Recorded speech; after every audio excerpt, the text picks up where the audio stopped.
Ketua Umum PDI Perjuangan Megawati Soekarno Putri juga mengaku tergelitik dengan pernyataan Ketua Umum Golkar Bahlil Lahadalia yang menyebut ada Raja Jawa. Bahkan dia ingin berkenalan. Makanya saya langsung sambil sarapan ketawa. Bilang ada Raja Jawa.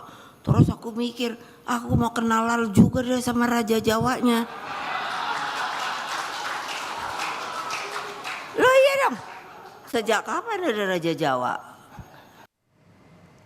Saudara Ketua Umum Partai Golkar Bahlil Lahadalia mengumumkan susunan kepengurusan Partai Golkar yang baru masa bakti 2024-2029.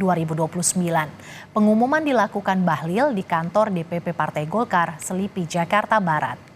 Dalam konferensi pers, Bahlil menyebut komposisi yang ia susun baru sebagian sesuai urgensi yang dibutuhkan. Menurut Bahlil, susunan pengurus DPP Partai Golkar nantinya tak akan lebih dari 100 orang.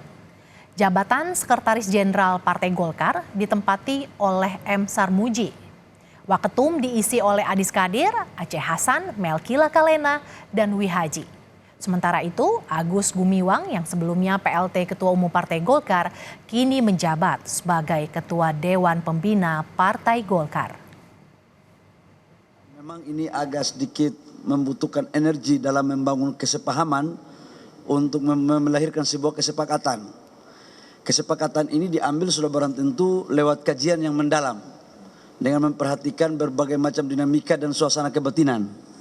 Dan kami memutuskan dan menetapkan Bapak Agus Gumiwang Kartasasmita sebagai Ketua Dewan Pembina DPP Golkar tahun 2024-2029.